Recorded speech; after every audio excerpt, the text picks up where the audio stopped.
As a writer, character development can be extremely difficult.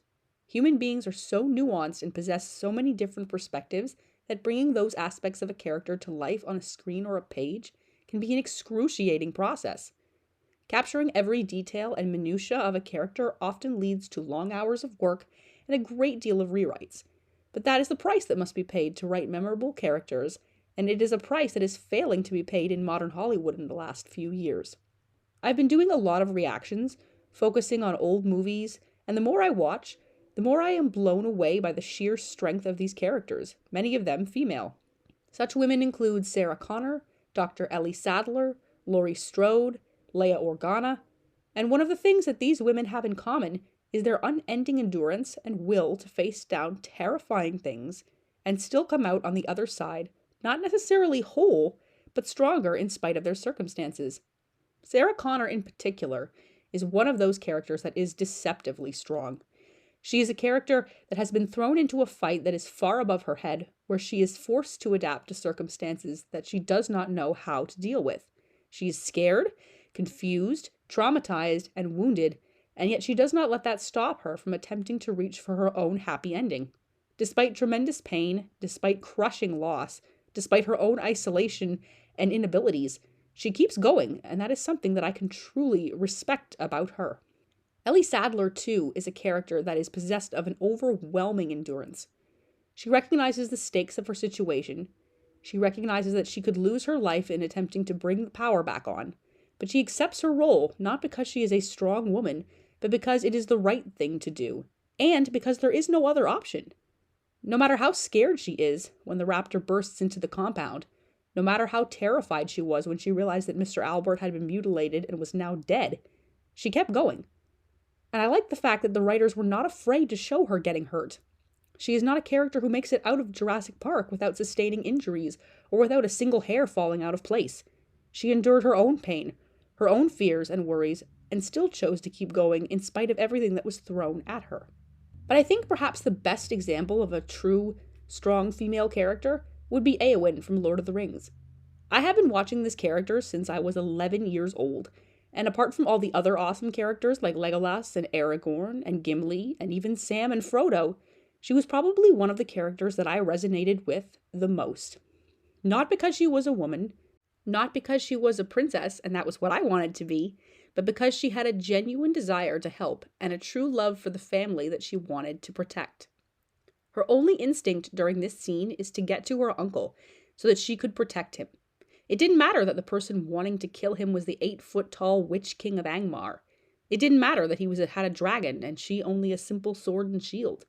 It didn't even matter that she thought she was going to die. All that mattered was saving him. This image is so incredibly powerful because the foe she was facing was nearly insurmountable, her death all but imminent, but she is still facing down her terror willingly. That is an ideal that we all, male and female, should aspire to be. Éowyn was not afraid to work hard. She was not afraid to know that she was lacking in her capabilities to fight the Witch King. All that mattered was someone else and her desire to keep them safe. I'll even give a nod to certain Disney characters like Mulan and Tiana, animated women who had a desire to protect their families and provide for them, and weren't afraid to work hard to see their dreams and goals met. They didn't go on the journeys they did in order to achieve power, glory, greatness, or renown. Their goals were simple. Mulan was never the best fighter, as the live-action version would have you believe. She was clumsy and awkward, a bit shy and insecure. She didn't know what she was doing, and yet it didn't matter, because she was there for a purpose greater than herself. She recognized that she needed to get better as a soldier, and she worked ridiculously hard to ensure that she did. The song, Be a Man, is all about her learning to work hard to achieve her goals and keep up with everyone else because she was determined.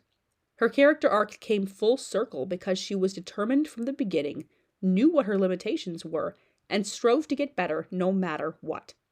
In the end, success did give her renown, but it was merely a happy side effect in light of the fact that she had set out to do what she had first intended: protect her father.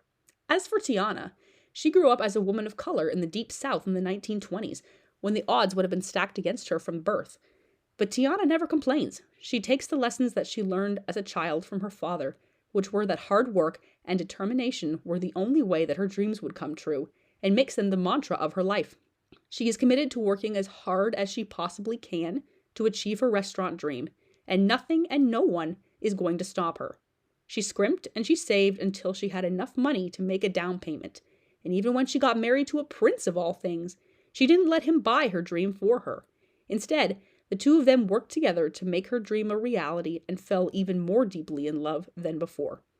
The Princess and the Frog is a wonderful story about the beauty of determination and how important hard work is in the adventure that is life.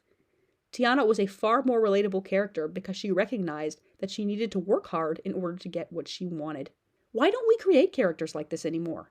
It seems as if modern Hollywood is far more obsessed with making women these untouchable, flawless beings that cannot be criticized for fear of being called a bigot. All this accomplishes is a false narrative that women are incapable of wrongdoing or deception. And that is simply not true. When the thought and care behind female characters vanishes, that's when you end up with people like She-Hulk, Rings of Power's Galadriel, not to be confused with Cate Blanchett's Galadriel because Morfydd Clark could never, the live-action version of Mulan, Rey from Star Wars, and so on. These are characters that Hollywood writers want audiences to believe are completely perfect, where they can do no wrong, and it is everyone else who does not see them for who they are that is the problem. But they fail to realize that when you create a character that has little to no flaws, you eliminate the need for a good story entirely. You eliminate the need for change and growth. You eliminate the need for a character arc. You eliminate the need for nuance or progress. The storyline essentially becomes stagnant, because if the character knows it all, or is it all, or has it all already, well then, there really is no need for a story, is there? That is to say nothing of how it infantilizes these characters, because they have to constantly be told how great they are by others in order to be validated in the story. Hardship or any form of suffering isn't allowed to touch them for fear of stepping on people's toes. And such a lesson is not realistic. Whether or not a person is fighting off cyborgs or living paycheck to paycheck, hardship is going to come, no matter what. It is the height of deception to claim that the skills a character or person possesses are enough to save them from difficulty or trial. A naive person would simply believe that they are exempt from pain or hardship simply because of who they are. Hollywood seems to have forgotten that female characters can and must face trials of all kinds. It won't be pretty or pleasant, and can oftentimes be painful. But the rewards of that character arc being fully realized create a story that is both memorable and meaningful. And it just might make a lot of money, too. There is a reason that characters like Sarah Connor, Éowyn, Mulan, and Laurie Strode are so memorable and iconic to fans. It is because they are human, flawed, and inspiring. If a character has no flaws, no need for growth or change, they will be impossible to relate to. And if a character cannot be related to, if their presence is foreign, unlikable, and already perfect, well then they become the one thing that a lot of characters these days are becoming: forgettable. Forgettability is perhaps the biggest factor of why movies featuring these characters fail. There is nothing about them that is worth remembering other than their toxicity or unlikability. And that is a complete shame, because if these characters were handled by writers who cared about both their strengths and weaknesses and their general contribution to the story as a whole, instead of simply sending a message, well then every character they wrote would be a fantastic hit and success. The writers and producers wouldn't be attacking fans because of their own poor product. Instead, there would be even more of a call for these flawed, human, and believable characters because of how much money and fanfare that they drew.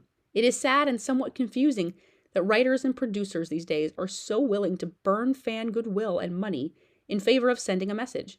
But that message isn't what they think it is. All they are signaling with the integration of characters like She-Hulk, Galadriel, and Rey is that women are better than men at everything, and everyone needs to know it. However, all this accomplishes is the notion that this new reality of cinema is only for certain groups of people, and when that group of people becomes bored and loses interest, who is going to be left to consume their product? The stories and characters of ages past had it right. They told the tale of people, rather than man versus woman. They showed the necessity of hard work, dedication, and success through blood, sweat, and tears. They weren't concerned with statement making because their actions spoke for themselves. Their purposes were greater than attention-seeking, and their goals were more worthy than simply one-upping someone else. And if these are the motives that drive today's female characters, the notion that they are only good if they are better than someone else, then what hope is there for consistent storytelling? Doesn't seem like a lot to me. If you guys enjoyed this video, subscribe for more like it, and don't forget to hit the like button. Thanks for watching, everyone, and I'll see you next time.